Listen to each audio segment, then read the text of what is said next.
Hello, good morning, good afternoon, Village. How are y'all doing out there? Welcome, welcome, welcome to the Black Mental Health Channel. It's glad to see you guys again. Hey, did you guys survive the cold? Did y'all survive the ice, all the bad weather we had last week? Hopefully so. Glad to have you back with us. Uh, it's a good day, all right? So let's get right into it. My name is Harold Rayfield.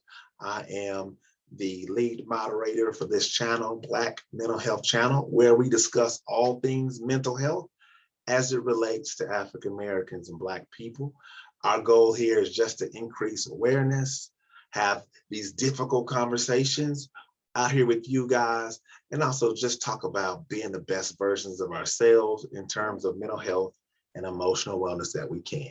So glad to have you here. I'm Harold Rayfield. I'm a licensed professional counselor and therapist in Oklahoma, Texas, Georgia, also uncertified, certified life coach, so to speak. And I'm out here just trying to make sure that we have this dialogue, these conversations going. So thank you for being here. Let's get right into it, right? So I got some stuff. I got these papers everywhere. I was supposed to drop this video on Friday, and then on Saturday, ran out of time, couldn't get into the barbershop. I had to get a fresh cut. I don't want to be looking crazy on here. So here we are. All right, so it's Monday. Today is the last day for Black History Month. Happy Black History Month. It was a great celebration. I was glad to see all the stuff that was going on TV, in our local news, right? In our local communities, also nationwide, people taking the opportunity just to celebrate us. So that was really, really awesome. It is also the last week of February, right? And that means that it was National Eating Disorders Awareness, right? Week, right? National Eating Disorders Awareness Week. And so we don't often talk about eating disorders in terms of the African American community, in terms of Black people. But I decided that, you know what, hey, it is the Black Mental Health Channel. We're on Facebook. We're here on YouTube. Let's talk about all things mental health and how it impacts our lives and our lifestyle. So here we go. So National Eating Disorders Awareness Week was this past week. It ends today. And so what does that mean for us as Black people, as an African American community? What does that look like? So I did a little bit of research. As the research turns out, by the numbers, right? So by the numbers, eating disorders don't typically affect African Americans, right? It said on average, when I looked at the research, it was like 1.7% prevalence in the African American community. So like less than 2% of African Americans actually report that they have some type of eating disorder. So those numbers are a little bit low compared to our other ethnic groups, other ethnic counterparts, and also the national average. So that the research kind of points to the idea that maybe it's not as reported as often as other groups. So that's something to think about. But nonetheless, it's still an issue, right? When we're talking about eating disorders, what do you mean? Right? What does that look like?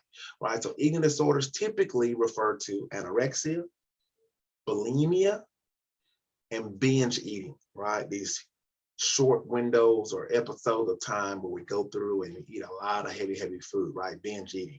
And so typically the research doesn't really look at us. And even if it does, the research is kind of all over the place. It's not a whole bunch of it, it's in general. So less than 2% of African Americans that actually affected or report being affected or experiencing some type of eating disorder, some type of eating disorder. So I did a little bit further and decided to go in a different angle, right? So what about eating and food? How does that affect African Americans and Black people? There we go. See, now you're with me, right? So not necessarily the eating disorder part of it, but if you just talk about eating habits, physical health, physical wellness, right? Mind, body, and soul. What does that look like? So it does affect us. Did a little bit of digging, right? Came up with some numbers, right? So the National Alliance on Mental Illness, NAMI, they said that people with depression have a 40% higher risk of developing cardiovascular and metabolic diseases than the general population, right? So in general, if you tend to have some type of mental illness, depression, you're almost at a 50% chance, 40 to 50% chance of having these cardiovascular or metabolic diseases that are going to continue on with you. So there's a link there between how you mentally handle yourself emotionally, then what that looks like going forward with your physical body, your physical health. I also did a little bit of more digging, right? And when we talk about eating and food, right? Excuse me. Then we talk about comfort food, right? And typically now we're starting to see the research over the last couple of years suggest that higher levels of stress, depression, and anxiety are linked with a person's diet. So how we eat, how we take care of our temples can be linked to mental health, right? And when we think about food, right, we think about comfort food, right? So what's the comfort food that you guys love to eat, right? What's the thing that when you're down in the dumps, things are not going well, you don't feel good? If you're a foodie like me, like my wife, we love to eat food all the time. Sometimes it's not healthy for you to eat certain types of food because it does have a negative impact on your mental health, right? So let me give you some things. Comfort foods. Leave a comment below. What are the foods that you love to eat, can't live without? Have you done the research on it? Maybe it is negatively affecting your mood, right? Your emotions, your feelings. Things like ice cream, pastries, pizza, hamburgers, all have been linked, right, through the research in recent years with having a negative impact on your mental health, your mental well-being, right? So here's the process, the psychology behind it. It's pretty cool. Didn't know it, right? So we know that having a healthy diet is important to mental health. We all agree that's across the board. Healthy diet starts with having a healthy gut, right? Your actual stomach, healthy gut. There is a thing called gut-brain axis. And what that means is that there are microbes in your stomach, right? That in your gut that actually help produce things that are good for you, like serotonin and dopamine. These are all things that are good for you, and they send messages to your brain that are positive, that are healthy, that positively impact your mood. So what you eat, right, comes out as microbes in your stomach, right, that can increase all of the positive feeling things, right? Like dopamine and serotonin, all those positive feeling vibes that you can get, those things can actually be impacted by what you eat and the food you eat, right? So what happens in your gut, right? Your brain gut axis, what happens in your gut impacts what you think, what you feel, goes directly to your brain from neurotransmitter. Pretty cool, right? So there is the research that says, yes, while we eat food, right, to make us feel better when things aren't going well, maybe that's not good for us because it depends on what you eat, right? So it says that you need to make sure that what you eat does not include high sugar, high fatty things, right? So look at your diet, look at your comfort food, look at the comments below, what you ate, right? Is it helping you or hurting you in terms of your mood and your emotional regulation? So what I want to do is I want you to think about that. Do the research, right? Look at it, right? It says some of the research that depression, anxiety increase, right, whenever we are eating some certain types of food that are not good for us physically, right? Because we know that our diet is also correlated and linked to our mental health, our mental state, our mental well-being. So I wanted to give that to you. And let me do this. We're just something a little bit different. So I'm gonna give you a list because I know you guys want to know. So what are some of the foods that you should be eating that are going to help you with your mental health, your emotional well-being?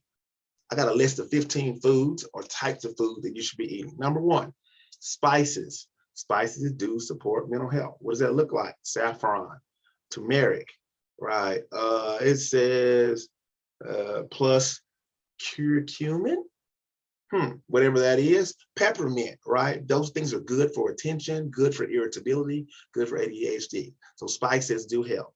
Dopamine-rich foods, right? So what are those? That's all the green stuff like lima beans and things like nuts, seeds, eggs, turkey, beef. Those things are rich in dopamine. Those are good for you. Number three, serotonin-rich foods, right? Serotonin-rich foods help us with mood, sleep, pain, craving control, right? The foods that are heavy in serotonin, eggs, turkey, seafood, chickpeas, nuts, seeds. So those are some of the things that maybe if you struggle with sleep, maybe you should want to turn to some of these types of foods at night before you go to bed. Maybe that can help increase your serotonin. Number 4, GABA-rich foods. GABA-rich foods also help increase your coping with anxiety, your stress levels. So what are some GABA-rich foods? Broccoli, almonds, walnuts, lentils, bananas. Number 5, choline-rich foods, shrimp, eggs, scallops, sardines, chicken, turkey. Number 6, fruits and vegetables. We know about that, right? So when you think about comfort food, you think, oh my God, I want some ice cream. I want something sweet, right? I want a pastry, like some dessert, right? Sweet potato pie, pumpkin pie, not pumpkin, we don't eat pumpkin pie, pecan pie, right? Bread pudding, right? Everybody want banana pudding, right? So some of those things that are high in sugar are not good for us in terms of our mental health and our well-being. Number 7, green tea. Number 8, maca. Number 9, omega-3 rich foods, right? Those things help to increase or stimulate cell membranes and serotonin, right? So omega-3 rich foods. Number 10, antioxidant rich foods. Number 11, magnesium rich foods. What does that mean, Harold? Magnesium. It means pumpkin, sunflower seeds, almonds, spinach, Swiss chard, sesame seeds, beets, greens, squash, right? Black beans. Those are all magnesium rich foods. Number 12, zinc rich foods. 13, vitamin B6, B12, folate rich foods like leafy greens, like cabbage, green beans, anything you can think of, cauliflower, bell peppers, asparagus, spinach, all those leafy green things, those things are really good for your mental health and your well-being. Number 14, prebiotic rich foods, right? So more greens, asparagus, beans, cabbage, raw garlic, onions, leeks, root vegetables like sweet potatoes, yams, squash, all carrots, turnips.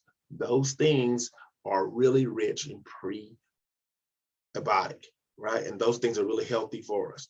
Number 15, probiotic rich foods, which are brined vegetables, not vinegar, right? So kimchi, miso soup, pickles, blue-green algae, right? Tea, right? Those things are probiotic rich foods. So that's a list of 15 different types of food that you can eat that are going to be really good for your mental health, your emotional wellness. So that's all I got for today. I wanted to drop a little bit of information, go in a little bit different direction, right? So again, be aware of these things, be aware of mental health, be aware of your family, your friends, your loved ones, coworkers around you, what that looks like in terms of this week is the end of National Eating Disorders Awareness Week. It's the last day of Black History Month. So be kind to yourself, be kind to other people, and we want to take care of our emotional wellness. We'll see you guys soon.